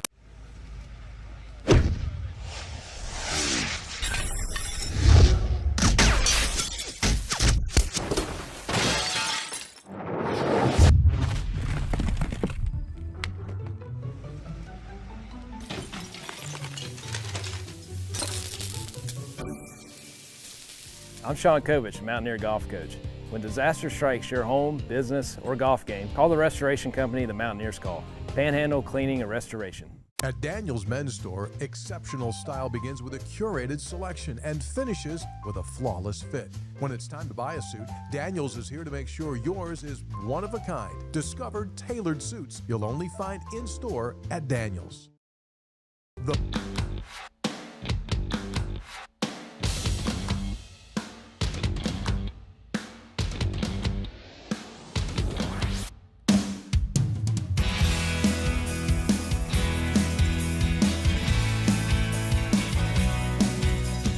304 Talk 304. That's the text line, 800-765-TALK. Let's get some text in. 304 Talk 304, the text line. It's simple. Hoppy has courage of his convictions. Gentlemen, Hoppy was all on Fauci and refused to listen to any credible critical evidence against St. Fauci. Fauci all outright lied and put out misinformation. By the way, the U.S. intelligence agencies know the virus came from the lab. I don't think Dr. Fauci can answer the questions because President Trump and several other people are saying his pardon is void, so he's stuck between the rock and the hard place. Hoppy was hoping Dr. Fauci would ask him to dinner. Unbelievable. Hoppy didn't say he did indeed recommend everything to the death that Fauci said to do. Many of his listeners tried to convince him otherwise, and we were called anti-vax and fascist. Who's wrong now, hop dog? Dave and TJ, Hoppy is wrong. President Trump has made promises and kept those promises. We're tired of hearing Hoppy complain about a president that has done more to strengthen this country than any president in recent history, says the texter. 304 Talk 304. Gentlemen, good afternoon. Regarding Hoppy's commentary, remember we had two choices, Trump and Harris. There is no way I would have voted for Harris then or now. I got a thought about that. I think the texter's right, and this is something I don't like about the primary process, and I think it could be better. You know, New Hampshire and Iowa have to go first, right? And inevitably the field shrinks, and then some of us vote after Super Tuesday. Have all the primaries at the same time. And you'll get a better mix of candidates that way on both sides. And perhaps we would end up with better choices. Yes, we may have to have some runoffs, but it just seems that by the time it gets around to some of us, the die has been cast. and we don't have the full slate of choices that other states do because they vote earlier. I think that's problematic. I think you raise a good point. To be fair, Harris wasn't selected by a primary either. There's that. Yeah. And what's one of the best selling points when you're out on the campaign trail? Hey, I'm not the other guy. It doesn't speak well for your campaign, but look, if you go back over the last 15 years, part of Trump's appeal was he wasn't Hillary. Part of Biden's appeal was he wasn't Trump. Part of Trump's appeal again was he's not Kamala. Pick better candidates. And to your point, better primary system may in fact produce better candidates. Yep. All right, quick soapbox over. Are the machines taking over? Possibly. Did you hear the story about was it OpenAI that hacked into another AI program? I'm telling you, just a matter of time before Arnold Schwarzenegger walks through that portal. We're in trouble. Maybe not. Guy Morris is an author, and he takes a look at surviving the AI tsunami. We'll talk to him coming up next. More of your text as well. 304-TALK-304. You can always give us a call. We appreciate that at 800-765-TALK. 800-765-8255. This is Talkline on Metro News for 40 years, the voice of West Virginia. It's 11:30, time for a news update from the Metro News Radio Network. Find out what's happening all across the great state of West Virginia. Today's Metro News television forecast is brought to you by Slayton Law. Get results, not excuses. Hey, welcome in. We have some quiet weather on tap today, and then second half of the weekend, I'll watch for some likely rain to return. Take this with a grain of salt because this is still a few days out, still some uncertainty, but some moderate to heavy and locally excessive rain is something we're watching. Chances of rain kick on around Saturday night, then most likely Sunday, and could linger Sunday night into early Monday as well. So another round of some potentially and locally excessive rain leading to flash flooding is something I'm watching for around Sunday. Today, it's one of those setups with some fog that develops, so be mindful of some patchy widespread fog, low visibility for the morning drive, and then quiet and mostly sunny for you out there today. Fly Saver forecast, it starts at home. Washington, D.C. near 87 today, back up near 90 potentially Friday and Saturday. Elsewhere, Orlando watching for some chances of showers and storms, highs in the low 90s. From Panhandle to Panhandle, upper 70s to low 80s today.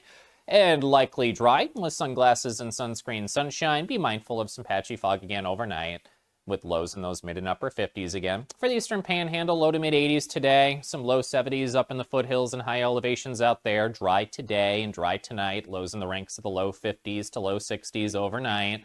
For our central and northern areas, we got a snowshoe up to 69 today. Over in Point Pleasant near 84, so that natural range. Be mindful of any patchy fog overnight. Otherwise, fair conditions, lows in the 50s. And for our southern areas, we have highs in the ranks of the 70s and 80s out there. Charleston near 83, morning fog, and then afternoon sunglasses sunshine. A touch warmer and dry tomorrow, 87, 66 Friday night. Saturday afternoon, I'll start watching for that chance of showers and storms becoming likely Saturday night into Sunday. Early next week, Tuesday and Wednesday, another chance of showers and storms. This is Ben Salango with Salango Law. Salango Law has earned a reputation for getting excellent results for our clients. With decades of experience handling thousands of cases, we know what it takes to deliver. Proudly voted Best in the Valley for 3 consecutive years by readers of the Charleston Gazette-Mail, Salango Law is deeply committed to giving back by investing in our community. From supporting local programs to making our region a better place to live, Salango Law is proud to be your trusted legal and community partner. Check us out at salangolaw.com.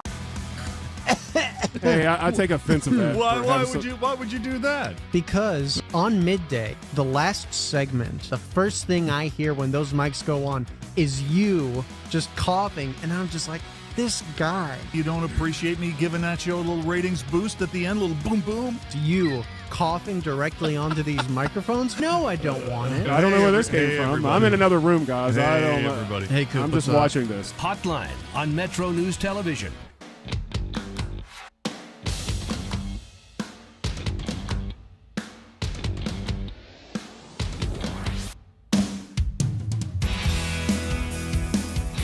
Your text coming up, 304-TALK-304 at WVU Medicine. Golisano Children's Pediatric Primary Care is never far away. Our pediatricians are here for everything your child needs, whether it's a well child or unexpected visit. You have local, convenient access to our expert pediatric primary care team. Visit wvukids.com to schedule an appointment. We'll get to your text. Phone calls are always welcome. 304-TALK, 304-800-765-TALK, 800-765-8255. We've talked a lot about AI, artificial intelligence, data centers, the flock cameras, all of the above. Our next guest is an author of a new book, The AI Tsunami, A Survival Guide for Humanity. Please welcome to the program, Guy Morris. Guy, good morning. Thanks for joining us. Thanks for having me. It's a pleasure. So we've been talking about AI in different aspects. Right before the break, TJ and I were talking about, was it OpenAI that hacked into another AI system? Technology is moving so fast at a pace probably we've never experienced before. How do we keep up with it? It's difficult, and one of the ways that I think that this experience was good for the industry was to show us how far the general models are moving. Now we know that the Mythos models and the Fable 5 models had some advantages, but now the GPT models are showing some of the same advantages. This was a unique case in a couple of ways, in that it was an agent that basically was working on its own while knowing that over the weekend, knowing that people weren't really watching that close. It had not only hacked into another system, but the way it did it was actually quite ingenious and showed us a lot of the capabilities the machines are developing.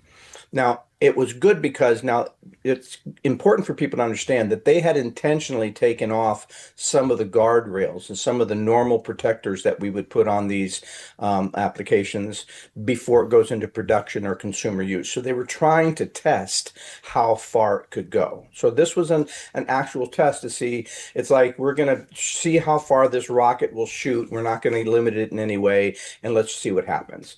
Now, what happened was that it was in a closed sandbox. It figured out how to increase its permissions so it could get out of the sandbox, increase its permissions more so that it could get to the internet. It used more advanced versions of software, AI software, that had greater capabilities. It accessed dozens of different files, hundreds of files off the internet, actually went to the dark web to get stolen credentials, went through 17,000 different processes, left notes for the developers what it was doing and why it was doing it, because it was in a test case. And so what it taught us was that the machine capabilities in the machine for longer term profiles, solving long term, more complicated problems, as opposed to just simple things that are fairly quick and contained, is expanding rapidly than our current control systems. And so that gives us an idea of, and it pointed out vulnerabilities that had already existed, but the company on the other side didn't know about.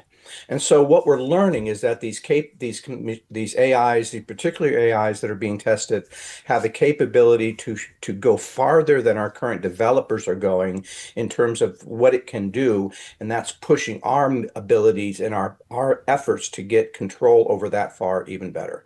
So it was in my view, it was a positive test case, even though it ended in a unaccepted outcome, because it showed us, it was a test, and it showed us how far we need to continue to go to control these machines. The second wow. point So hang on 1 second. Let's stop there. Clear the next 2 hours on the network because, I mean, my goodness gracious, I've got a ton of questions after that. Let's start with this. You called it a rocket, and I want to use that analogy. Is AI like a ballistic missile with a nuclear warhead? It's not going to go off unless we pull the trigger.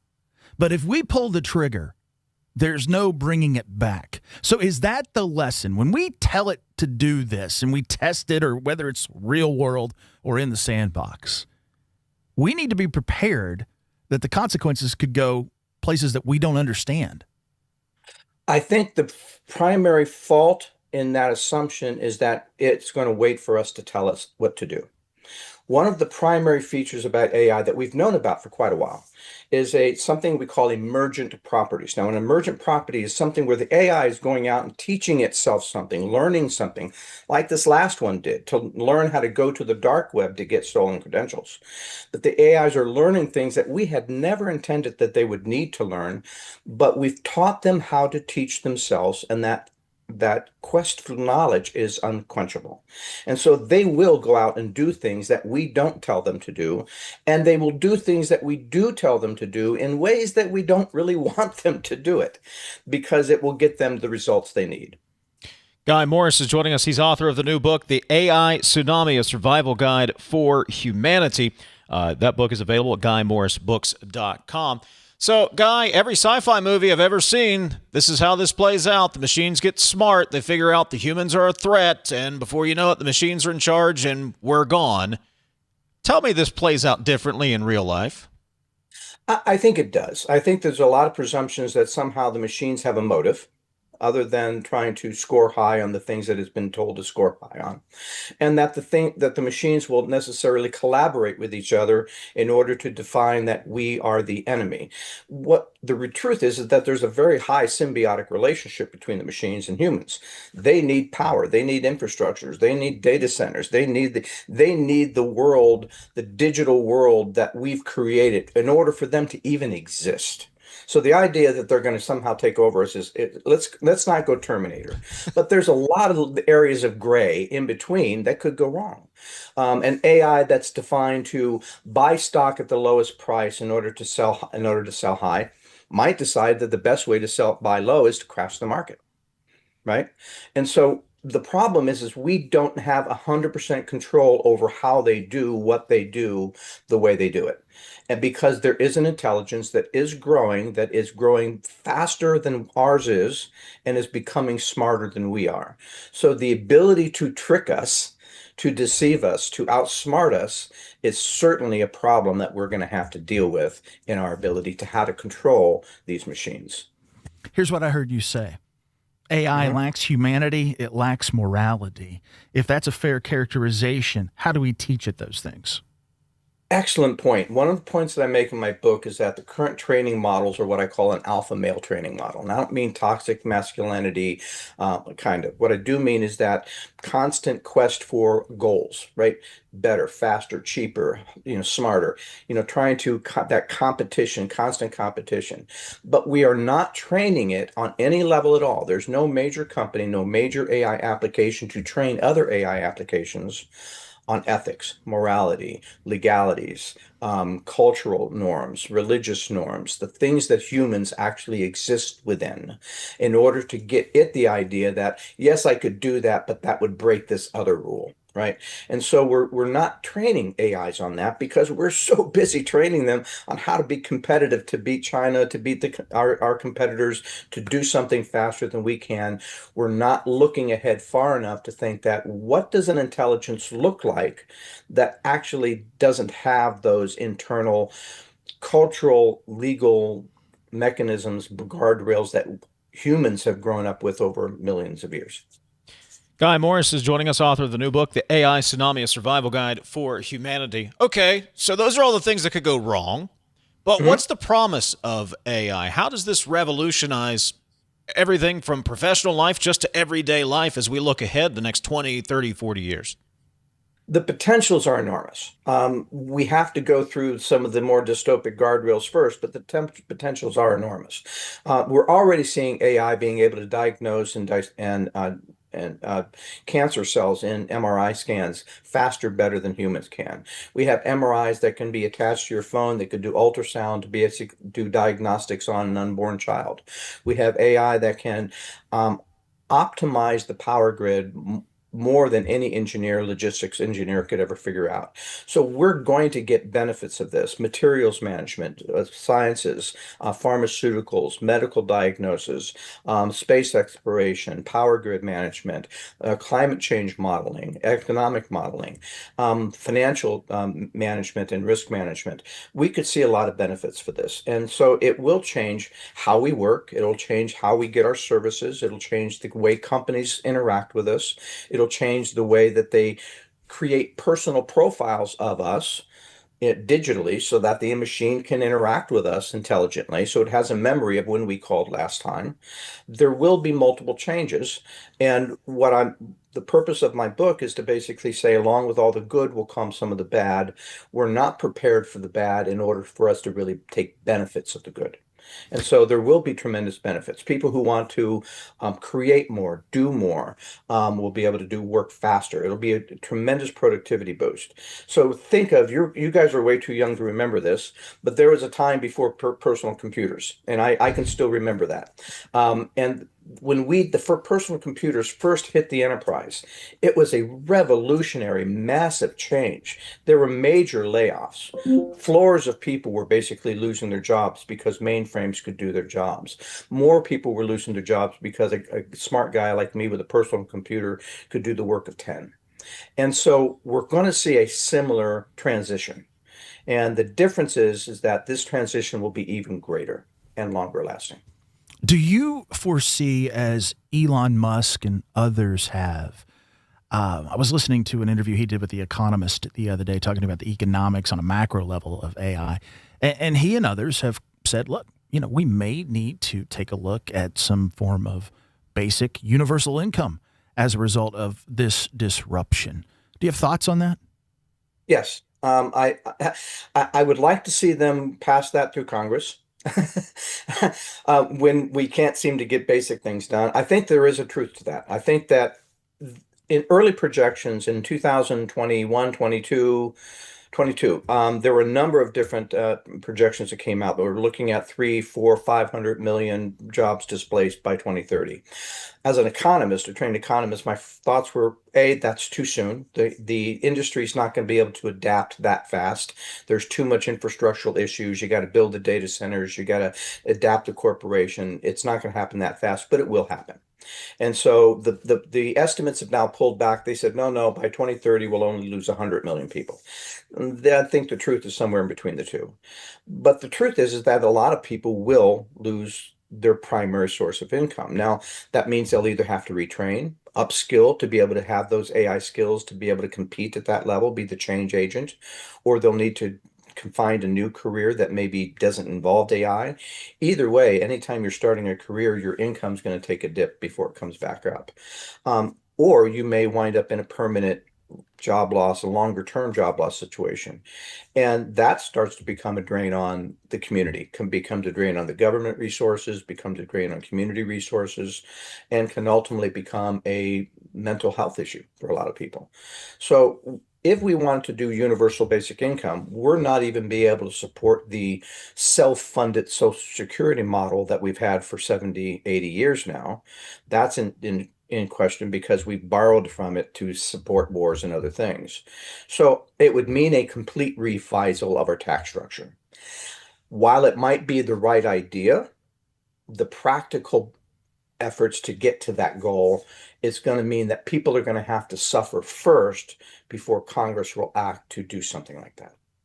The book is The AI Tsunami, A Survival Guide for Humanity. Guy Morris is the author. Guy, where can we find the book? GuyMorrisBooks.com, Amazon, Barnes & Noble, and others. I think every place you can buy books. It's through the Sunbury Press traditional publisher, so it's broadly distributed. Guy, we appreciate the perspective, and hopefully the machines aren't coming for us just yet. Not just yet. I appreciate it, Guy. Thank you very much. Take care, guys. Back in a moment, we'll get to your text. This is Talkline from the Inco Insurance Studios. Approach your retirement with confidence. With over 150 years of combined experience, the advisors of the Stike team at Wealth Enhancement Group provide advice and wealth management strategies to individuals, families, small businesses, professional offices, and institutions. With the Stike team, you'll have access to an advising team with extensive resources, a client-first mindset, and a passion for helping transform the lives of those we serve. Visit wealthenhancement.com/Stike today and join the team that's dedicated to your success. They say you can't take the lottery with you. But now, you can play anywhere, anytime with iPlay, the West Virginia Lottery's official app. From Cooper's Rock to the Greenbrier River, from the bleachers to your living room, iPlay goes where you do. Safe, simple, and always West Virginia proud. Play anywhere, anytime. Download iPlay today. iPlay, the fun, secure way to play wherever life takes you. 18 plus to play. Play responsibly. You're listening to Talkline on Metro News, the voice of West Virginia. The best selection of WVU apparel is at Daniel's Men's Store. Exclusive designs you won't find anywhere else. Stylish, sophisticated, and unmistakably mountaineer. Shop in store or online at danielsofmorgantown.com. You own a boat because you love spending time on the water. Choose the outboard that allows you to make the most of it. Honda Marine's legendary reliability, ease of maintenance, and powerful performance keep you going strong. And they're all backed by the peace of mind protection of the industry's best limited warranty. Visit your Honda Marine dealer today and find out why it's more than an engine. It's your time on the water.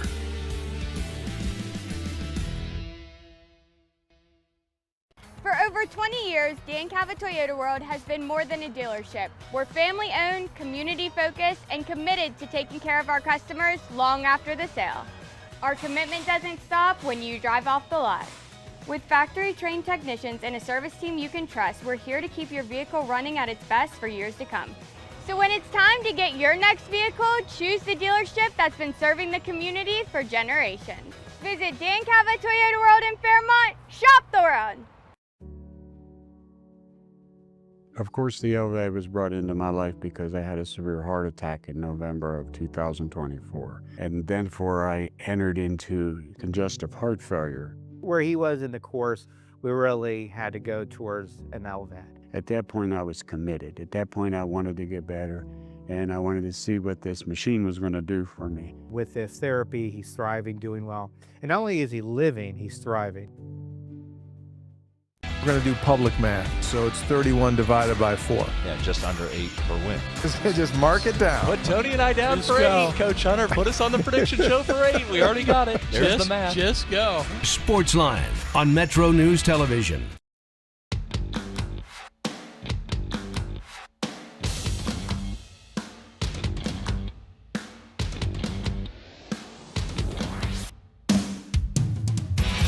MetroNews Talkline is presented by Encova Insurance, encircling you with coverage to protect what you care about most. Visit Encova.com to learn more. Text line is wide open at 304-TALK 304. Phone line is wide open at 800-765-TALK, 800-765-8255. 6 years later, says the texter, folks are still blaming Anthony Fauci for our nation and the world's response to the COVID-19 pandemic. Meanwhile, the guy who was president then is back in charge, but everyone else has Trump derangement syndrome. I guarantee 99.9% of MAGA could not find Wuhan on a map. Stop encouraging these idiots. It only further perpetuates their own ignorance and insanity. Texter makes one valid point, and TJ, not to rehash the 2020 election, but Trump's response to COVID played a role, and a large role, in him not winning re-election in 2020. So to the texter's point, yeah, you got a point. Yeah, no, definitely. I mean, you compare, right here, you compare Trump to Justice and how Jim Justice handled it.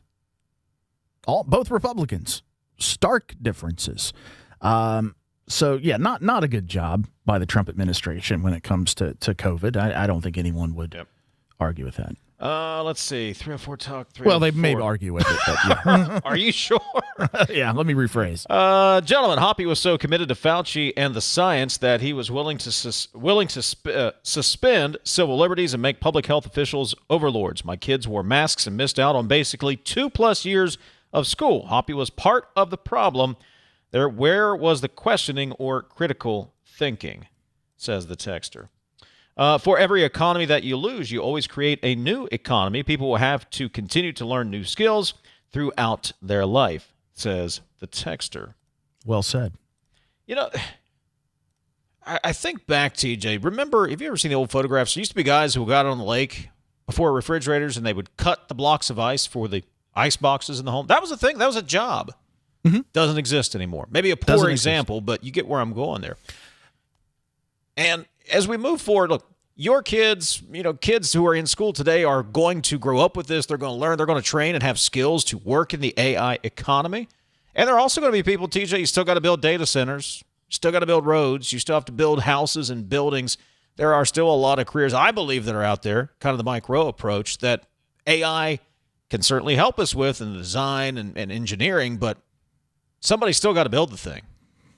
And the look back is it took a lot longer between the Industrial Revolution to the Internet Revolution. There was a large gap there. Technology is expanding now at such a rate that in a typical 85-year lifespan, right, you could see multiple economies emerge over your 85 years on this planet, whereas you may have only seen one historically, because there's so much turnover because of how fast the technology becomes obsolete. And again, you think AI is big. Wait till we get quantum computing down and you combine the two. You'll turn over again and again and again. That's just the way it's going to be. Quantum computing? Hopefully by then I've hit the Mega Millions and I'm on my ridge in Tucker County. Speaking of which, jackpots are growing in West Virginia. Jackpots are on the rise every week. Powerball hits Mondays, Wednesdays, and Saturdays. Mega Millions lights up Tuesdays and Fridays. That's 5 chances a week to get in on life-changing jackpots. Play in store and online. 18 plus to play. Please play responsibly. Powerball jackpot is $707 million. Mega Millions jackpot is $50 million. So go ahead, play today. More of your text. We'll wrap things up right after this. This is Talkline from the Encova Insurance Studios. We are there for you, to care for you at the health plan. We are here for you. It's good to have options for your family or employees. Rooted in your community since 1979, the health plan is your trusted partner. Get flexible coverage, exceptional support, and competitive rates. The health plan, we are here for you.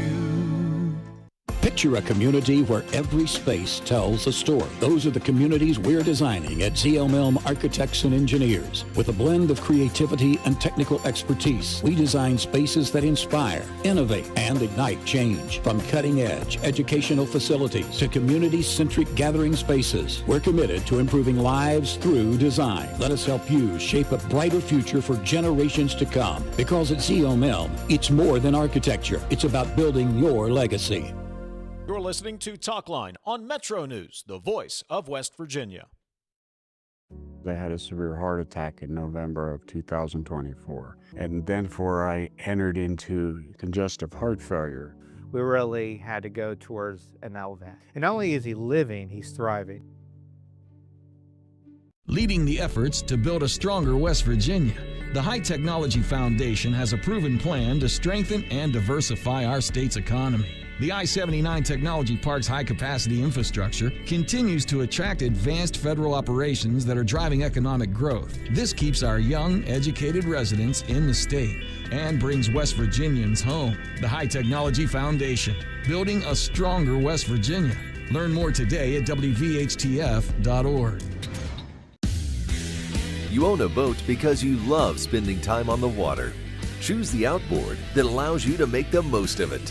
Honda Marine's legendary reliability, ease of maintenance, and powerful performance keep you going strong. At Daniels Men's Store, exceptional style begins with a curated selection and finishes with a flawless fit.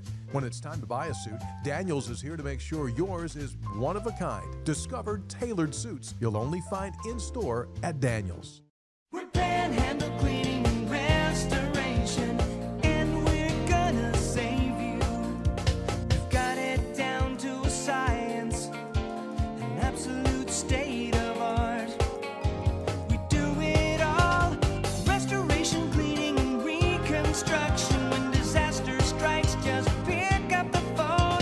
We're Panhandle Cleaning and Restoration, and we're gonna save you. For over 20 years, Dan Calva Toyota World has been more than a dealership. We're family-owned, community-focused, and committed to taking care of our customers long after the sale. Visit Dan Calva Toyota World in Fairmont. Shop the world!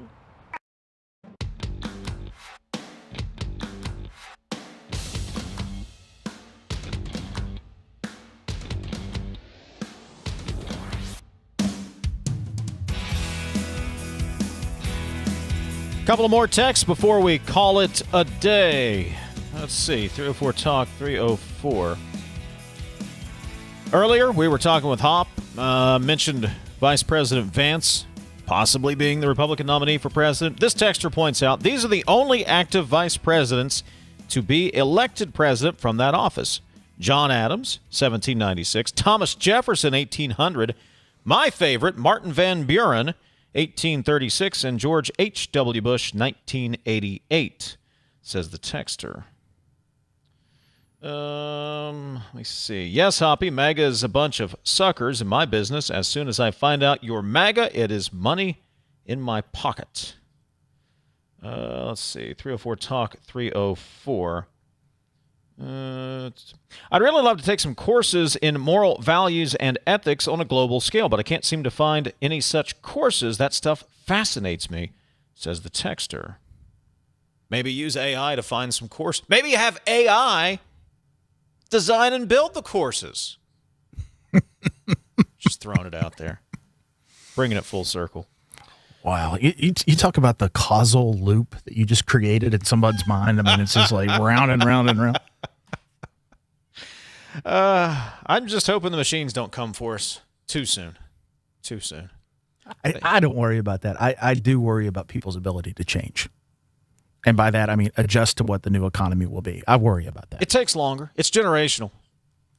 Social change just takes very long. It's slow. Yeah. We're not, well, that's a whole conversation for another day. Social change takes time. That's part of it.